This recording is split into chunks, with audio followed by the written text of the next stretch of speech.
ओम शांति। आज 3 तारीख के महावाक्य है बाबा के अव्यक्त महावाक्य हैं। पर मत, पर चिंतन और पर दर्शन से मुक्त बनो और पर उपकार करो। पर मत, पर चिंतन और पर दर्शन से मुक्त बनो और पर उपकार करो। आज बाप दादा अपने चारों ओर जो बाप के बच्चे हैं, विशेष हैं, उन सर्व विशेष आत्माओं को देख रहे हैं, चाहे भारत के चाहे विदेश के किसी भी कोने में हैं। लेकिन बाप दादा सर्व विशेष आत्माओं को समीप देख रहे हैं। बाप दादा को अपने विशेष बच्चों को देख हर्ष होता है। जैसे आप बच्चों को बाप को देखकर खुशी होती है ना। क्या पूछ रहे हैं बाबा कि आप बच्चों को जैसे बाबा को देखकर खुशी होती है ना, खुशी होती है? क्या कहेंगे, होती है या नहीं होती है? सभी कहेंगे ना खुशी होती है, बहुत ज़्यादा उमंग होता है। तब तो भाग कर आए हो ना, तो बाप को भी खुशी होती है कि मेरा एक एक बच्चा विशेष आत्मा है। चाहे बुजुर्ग है, अनपढ़ है, छोटे बच्चे हैं, युवा है, प्रवृत्ति वाले हैं, लेकिन सारे विश्व के आगे विशेष हैं। चाहे कितने भी बड़े बड़े वैज्ञानिक चमत्कार दिखाने वाले भी हैं, चंद्रमा तक पहुंचने वाले भी हैं, लेकिन बाप के विशेष बच्चों के आगे वो भी अनजान हैं। पांचों ही तत्वों को जान लिया, उन्हों पर विजय भी प्राप्त कर ली, लेकिन छोटी सी बिंदु आत्मा को नहीं जाना। यहाँ छोटे बच्चे से भी पूछेंगे तुम कौन हो, तो क्या कहेंगे? आत्मा हूँ कहेगा ना। आत्मा कहाँ रहती है वो भी बताएगा। देखो आजकल क्या है, जो ज्ञान में चलते हैं वो अपने पोता पोतियों को भी सिखा देते ना कि बाबा कहाँ है, आत्मा कहाँ है। तो बाबा कहते छोटे बच्चा भी क्या यहाँ आएंगे तो वो बता देंगे। और वैज्ञानिक से पूछो आत्मा क्या है, आत्मा के ज्ञान को अभी तक जान नहीं सके हैं।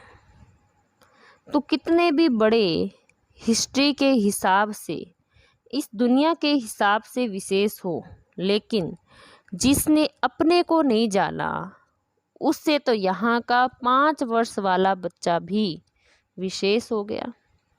आप लोगों का शुरू का बहुत फलक का गीत है, याद है? कौन सा गीत है?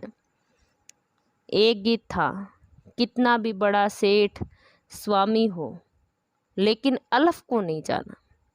तो कितने भी बड़े हो, चाहे नेता हो चाहे अभिनेता हो, लेकिन अपने आप को तो नहीं जाना, तो क्या जाना? तो ऐसी विशेष आत्माएं हो।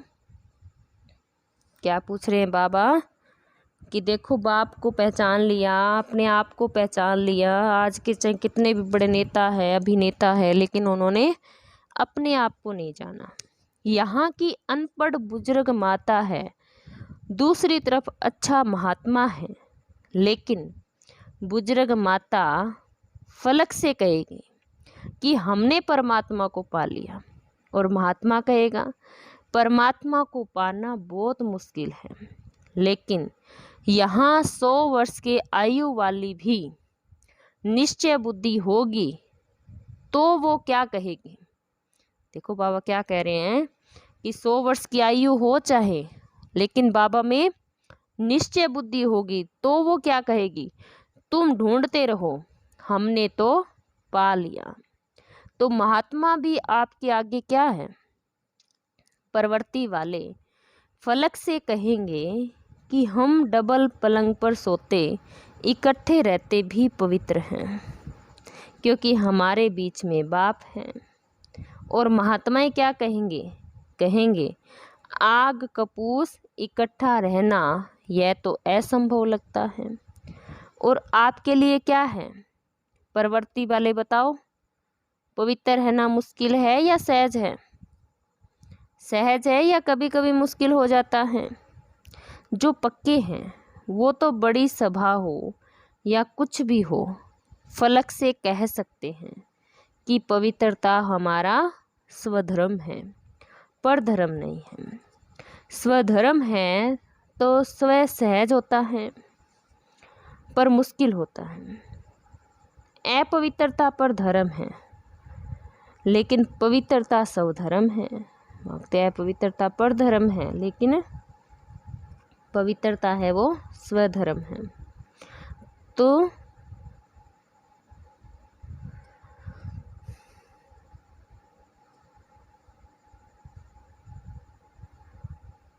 ऐसे अपनी विशेषता को जानते हो ना, क्योंकि नए नए भी बहुत आए हैं ना। लेकिन कितने भी नए हैं, पवित्रता का पाठ तो पक्का है ना। कई बच्चे ऐसा भी करते हैं, जब तक बाप से मिलने का 1 साल पूरा नहीं होता। क्या बता रहे हैं बाबा? जब तक बाप से मिलने का 1 साल पूरा नहीं होता, सबको पता है कि यह नियम पक्का है, तो मधुबन में आने तक तो ठीक रहते हैं। लेकिन देख लिया पहुंच गए तो कई बार वापस जाकर अलबेले भी हो जाते हैं।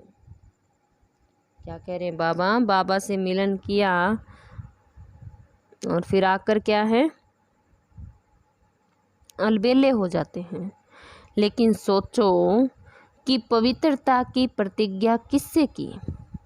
बाप से की है ना। बाप का फरमान है ना, तो बाप से प्रतिज्ञा कर। फिर अगर अलबेले होते हैं तो नुकसान किसको होगा? ब्राह्मण परिवार में तो 1 जाते 10 आते हैं। अब बाबा को थोड़ी कोई कमी आएगी, अगर 1 जाएगा तो 10 बाबा के बच्चे और बनेंगे। लेकिन नुकसान कमज़ोर होने का उन आत्माओं को होता है। इसलिए जो भी नए नए पहली बार आए हैं, वो बाप के घर में तो पहुंच गए हैं, यह तो भाग्य की बात है। लेकिन तकदीर की लकीर को कभी भी कम नहीं करना, तकदीर को बड़ा करना है। देखो, कोई भी बच्चा लौकिक में भी पैदा होता है तो भी सभी क्या कहते हैं?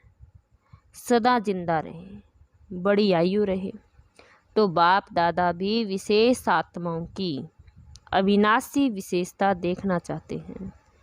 थोड़े टाइम की नहीं, 1 साल चले 2 साल चले, ये नहीं। अविनाशी रहने वालों को ही क्या होगा? अविनाशी प्रारब्ध प्राप्त होते हैं। तो माताएं भी पक्की हैं? पूछ रहे हैं बाबा।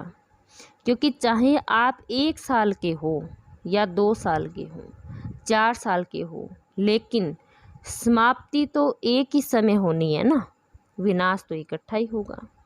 कि आप कहेंगे हम तो 2 साल के हैं, हमारी सिल्वर जुबली हो जावे, पीछे विनाश होवे, यह तो नहीं होगा ना।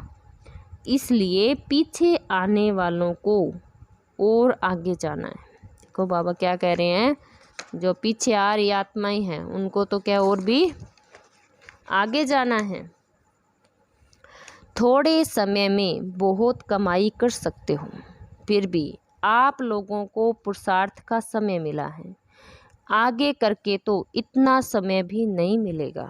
सुनाया था ना, क्या सुनाया था बाबा ने?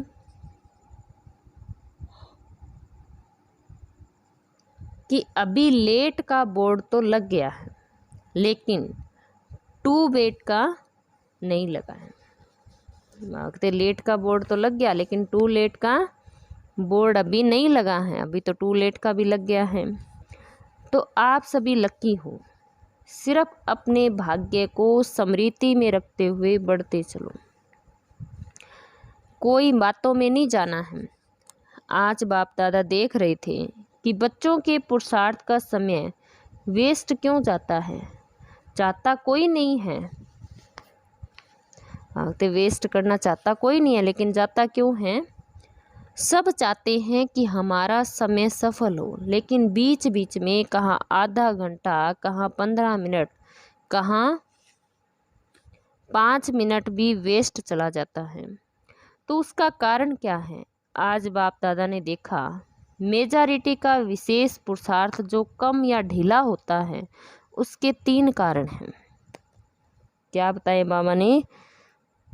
टाइम वेस्ट होने का या व्यर्थ जाने का 3 कारण हैं। अब 3 कारण कौन से हैं हम सुनेंगे अभी बाबा से।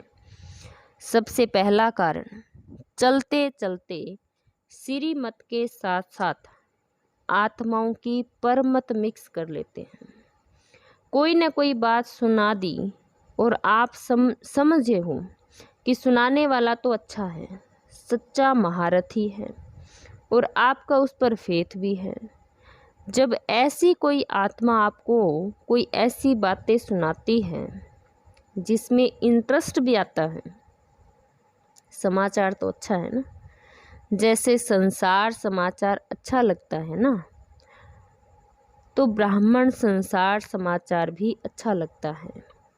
तो आपने उस पर फेथ रख करके वो बात तो सुन ली, माना, अपने अंदर समा ली, कट नहीं किया।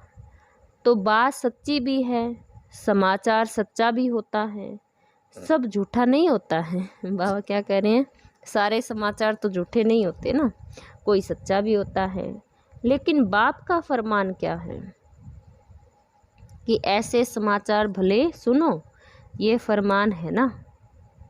क्या कहेंगे?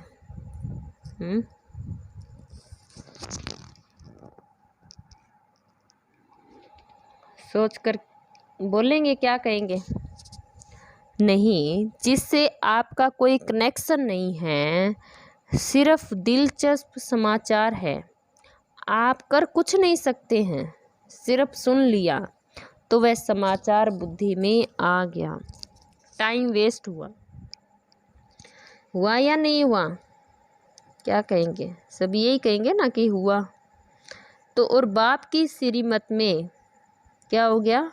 परमत मिक्स कर दी, क्योंकि बाप की आज्ञा है सुनते हुए नहीं सुनो। तो आपने सुना क्यों? उसकी आदत डाली। मानो एक बार ही आपको समाचार सुनाया, आपको भी बहुत अच्छा लगा, नई बात है, ऐसा भी होता है। आपके पास आएगा, आप उसके लिए कूड़े का डिब्बा बन गए हो ना। जो भी ऐसा समाचार होगा वो आपके पास ही आकर सुनाएगा, क्योंकि आपने सुना। इसलिए या तो उसको समझाओ, ऐसी बातों से उसको भी मुक्त करो।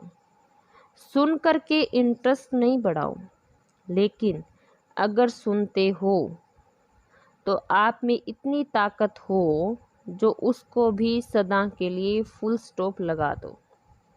अपने अंदर भी फुल स्टॉप लगाओ।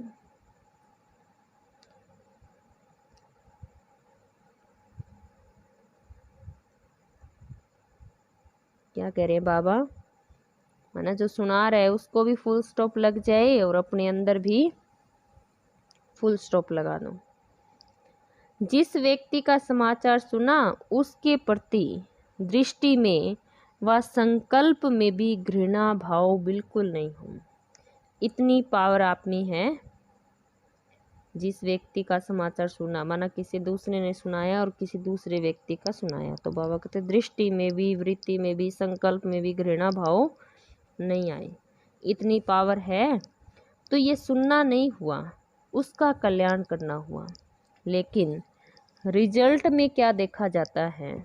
मेजॉरिटी थोड़ा थोड़ा किचड़ा इकट्ठा होते होते ये घृणा भाव या चाल चलन में अंतर आ जाता है।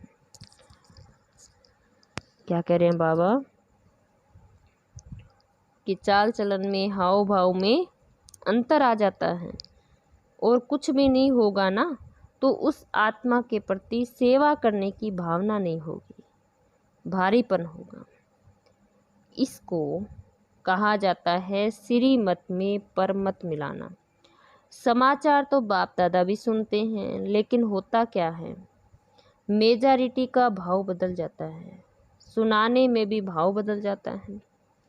एक आकर कहता है मैंने देखा कि ये दो बात कर रहे थे, और एक का सुना हुआ दूसरा फिर कहते हैं नहीं नहीं खड़े भी थे और बहुत अच्छी तरह से नहीं खड़े थे। तो दूसरा फिर क्या कहेगा, नहीं नहीं खड़े भी थे और बहुत अच्छी तरह से नहीं खड़े थे, दूसरा एडिशन हुआ। फिर तीसरा कहेगा इन्हों का तो होता ही है ना, ऐसे ही चलता है, ऐसे ही बात करते हैं। कितना भाव बदल गया, उन्हों की भावना क्या, बातों में भाव कितना बदल जाता है। तो ये परमत वायुमंडल को खराब कर देता है।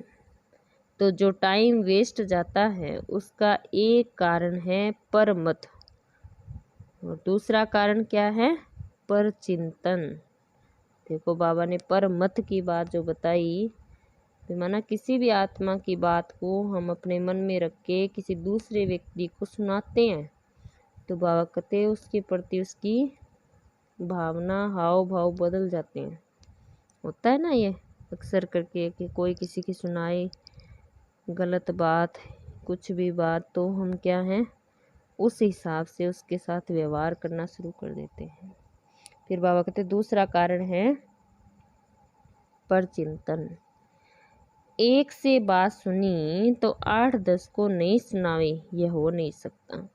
अगर कोई दूर देश में भी होगा ना तो भी उसको पत्थर में लिख देंगे, यहाँ बहुत नई बात हुई है, आप आएंगे ना तो ज़रूर सुनाएंगे। तो ये क्या हो गया, परचिंतन हो गया। समझो आपने 4 को ही सुनाया, उन 4 की भावना उस आत्मा के प्रति आपने खराब तो की ना, परचिंतन शुरू हुआ। तो इसकी गति बड़ी फास्ट और लंबी होती है। परचिंतन 1-2 सेकंड में पूरा नहीं होता है। जैसे बाप दादा सुनाते हैं कि जब किसको भी ज्ञान सुनाओ तो इंटरेस्ट दिलाने के लिए उसको कहानी की रीति सुनाओ। क्या कह रहे हैं बाबा, जैसे बात सुनाते हैं ना, बहुत ऐसे कहानी की रीति ज्ञान सुनाओ। पहले ये हुआ, फिर क्या हुआ, फिर क्या होगा, फिर क्या हुआ, तो इंटरेस्ट बढ़ता है ना। ऐसे तो परचिंतन होता है, वो भी एक इंटरेस्ट होता है, उसमें दूसरा ज़रूर सोचेगा फिर क्या हुआ, फिर ऐसे हुआ, हाँ ऐसे हुआ होगा। तो ये कहानी बड़ी लंबी है। बाप दादा तो सबकी दिल की बातें सुनते भी हैं, देखते भी हैं। कोई कितना भी छिपाने की कोशिश करे, सिर्फ बाप दादा कहाँ कहाँ लोक संग्रह अर्थ खुला इशारा नहीं देते, बाकी जानते सब हैं, देखते सब हैं। कोई कितना भी कहे कि नहीं मैं तो कभी नहीं करता, बाप दादा के पास रजिस्टर है, कितने बार किया, क्या क्या किया, किस समय किया, कितनों से किया, यह सब रजिस्टर है। सिर्फ कहाँ कहाँ चुप रहना पड़ता है। तो दूसरी बात सुनाई, परचिंतन, उसका स्वचिंतन कभी नहीं चलेगा। कोई भी बात होगी परचिंतन वाला अपनी गलती भी दूसरों पर लगाएगा। परचिंतन वाले बात बनाने में नंबर 1 होते हैं। पूरी अपनी गलती दूसरे के प्रति ऐसे सिद्ध करेंगे जो सुनने वाले बड़ों को भी चुप रहना पड़ता है। तो स्वचिंतन इसको नहीं कहा जाता कि सिर्फ ज्ञान की पॉइंट्स रिपीट कर दी या ज्ञान की पॉइंट सुन ली, सुना दी, सिर्फ यही स्वचिंतन नहीं है। लेकिन स्वचिंतन अर्थात अपनी सूक्ष्म कमजोरियों को, अपनी छोटी छोटी गलतियों को चिंतन करके मिटाना। देखो कितनी अच्छी परिभाषा बाबा ने हमें बताई है। स्वचिंतन अर्थात अपनी सूक्ष्म कमजोरियों को, अपनी छोटी छोटी गलतियों को चिंतन करके मिटाना, परिवर्तन करना, ये है स्वचिंतन। बाकी ज्ञान सुनना और सुनाना, उसमें तो सभी होशियार हों, वो ज्ञान का चिंतन है, मनन है। लेकिन स्वचिंतन का महीन अर्थ अपने प्रति हैं, क्योंकि जब रिजल्ट निकलेगी तो रिजल्ट में यह नहीं देखा जाएगा कि इसने ज्ञान का मनन अच्छा किया या सेवा में ज्ञान को अच्छा यूज़ किया। इस रिजल्ट के पहले स्वचिंतन और परिवर्तन। स्वचिंतन करने का अर्थ ही है परिवर्तन करना। तो जब फाइनल रिजल्ट होगी, पहली मार्क्स प्रैक्टिकल धारणा स्वरूप को मिलेगी। जो धारणा स्वरूप होगा वो नेचुरल योगी तो होगा ही। अगर नंबर ज़्यादा लेने हैं तो पहले जो दूसरों को सुनाते हो, आजकल वैल्यूज़ पर जो भाषण करते हो, उसकी पहले स्वयं में चेकिंग करो, क्योंकि सेवा की 1 मार्क तो धारणा स्वरूप की 10 मार्क होती है। अगर आप ज्ञान नहीं दे सकते हो लेकिन अपनी धारणा से प्रभाव डालते हो तो आपके सेवा की नंबर जमा हो गई ना। आजकल कई समझते हैं कि हमको सेवा का चांस बहुत कम मिलता है, हमको चांस मिलना चाहिए, दूसरों को मिलता है, मेरे को क्यों नहीं। सेवा करना बहुत अच्छा है, क्योंकि अगर बुद्धि फ्री रहती है तो व्यर्थ बहुत चलता है। इसलिए सेवा में बुद्धि बिजी रहे, यह साधन अच्छा है। सेवा का उमंग तो अच्छा ही है, लेकिन ड्रामा अनुसार या सर्कमस्टांस अनुसार मानो आपको चांस नहीं मिला और आपकी अवस्था दूसरों की सेवा करने की बजाय अपनी भी गिरावट में आ जाए, या वो सेवा आपको हलचल में लाए, तो वो सेवा क्या हुई? उस सेवा का प्रत्यक्ष फल क्या मिलेगा? सच्ची सेवा, प्यार से सेवा, सभी की दुआओं से सेवा, उसका प्रत्यक्ष फल खुशी होती है। अगर सेवा में फीलिंग आ गई तो यहाँ ब्राह्मण फीलिंग को क्या कहते हैं? फ्लू। और फ्लू वाला क्या करता है? सो जाता है, खाना नहीं खाएगा, सो जाएगा। यहाँ भी फीलिंग आती है तो या खाना छोड़ेगा या रूठ कर बैठ जाएगा, तो यह फ्लू हुआ ना। अगर आपको धारणा स्वरूप हो, सच्चे सेवाधारी हो, स्वार्थी सेवा नहीं है। एक होती है कल्याण के भावना की सेवा, दूसरी होती है स्वार्थ से। मेरा नाम आ जाएगा, मेरा अखबार में फ़ोटो आ जाएगा, मेरा टीवी में आ जाएगा, मेरा ब्राह्मणों में नाम हो जाएगा, ब्राह्मणी बहुत आगे रखेगी, पूछेगी। यह सब भाव स्वार्थी सेवा के हैं, क्योंकि आजकल के हिसाब से, प्रत्यक्षता के हिसाब से अभी सेवा आपके पास आएगी। शुरू में स्थापना की बात दूसरी थी, लेकिन अभी आप सेवा के पिछाड़ी नहीं जाएंगे, लेकिन क्या होगा? आपके पास सेवा खुद चल कर आएगी। तो जो सच्चा सेवाधारी है, उस सेवाधारी को चलो और कोई सेवा नहीं मिली, लेकिन बाप दादा कहते हैं अपने चेहरे से, अपने चलन से सेवा करो। बाबा कहते अगर मान लो कोई सेवाधारी है और फिर भी उसको सेवा नहीं मिली, तो बाबा कहते अगर सेवा ना मिली तो क्या करो? बोलो सभी कि अपने चेहरे से और चलन से सेवा करो। आपका चेहरा बाप का प्रत्यक्षता कराए, बाप को साक्षात्कार कराए। आपका चेहरा, आपकी चलन बाप की याद दिलाए। ये सेवा है नंबर 1 सेवा।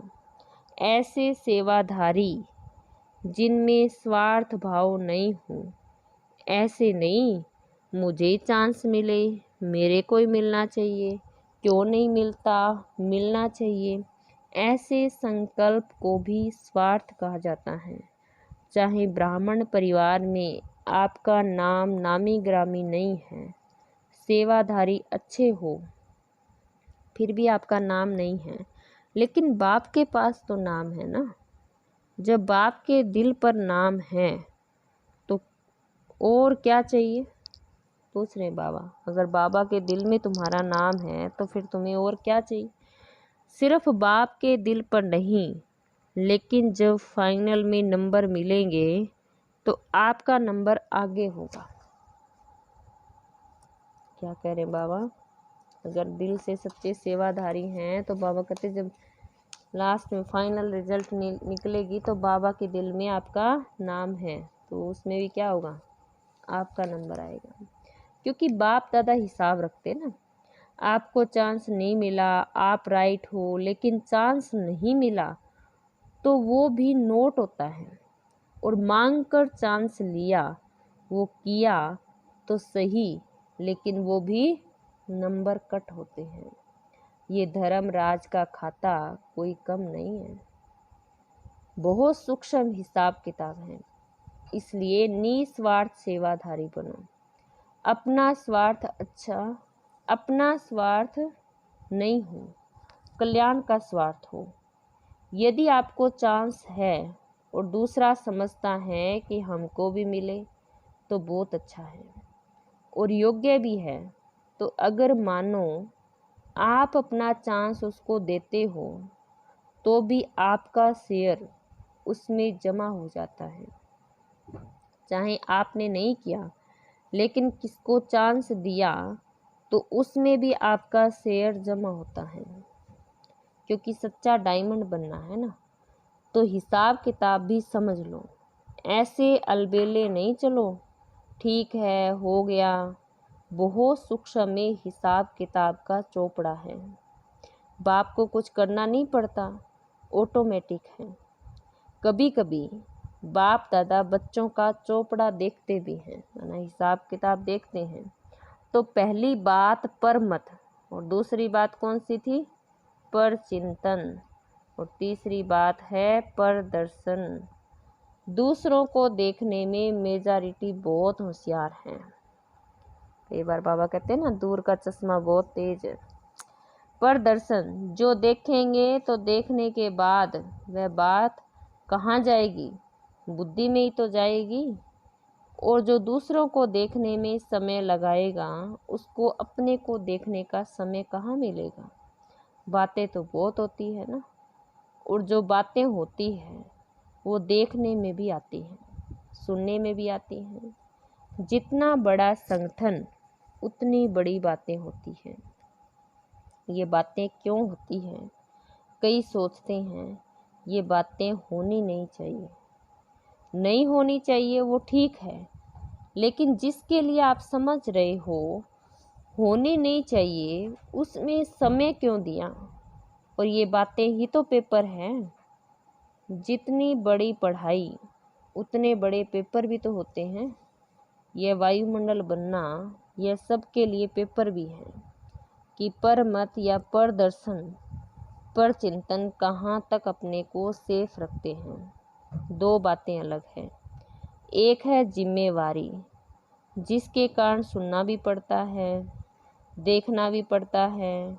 तो उसमें कल्याण की भावना से सुनना और देखना जिम्मेवारी है, कल्याण की भावना है, वो ठीक है। लेकिन अपनी अवस्था को हलचल में लाकर देखना, सुनना या सोचना, यह रोग है। अगर आप अपने को जिम्मेवार समझते हो तो जिम्मेवारी के पहले अपनी ब्रेक को पावरफुल बनाओ। जैसे पहाड़ी पर चढ़ते हैं तो पहले से ही सूचना देते हैं कि अपनी ब्रेक को ठीक कर चेक करो। तो जिम्मेवारी भी एक ऊंची स्थिति है। जिम्मेवारी भले उठाओ, लेकिन पहले यह चेक करो कि सेकंड में बिंदी लगती है, कि लगाते हो बिंदी और लग जाता है क्वेश्चन मार्क, वो रोंग है। उसमें समय और अपनी एनर्जी वेस्ट जाएगी। इसलिए पहले अपना ब्रेक पावरफुल करो। चलो, देखा सुना, जहाँ तक हो सका कल्याण किया, और फुल स्टॉप। अगर ऐसी स्थिति व जिम्मेवारी लो, नहीं तो देखते नहीं देखो, सुनते नहीं सुनो, स्वचिंतन में रहो। फायदा इसमें है। तो आज का पाठ क्या हुआ? आज का पाठ क्या पक्का कराया बाबा ने?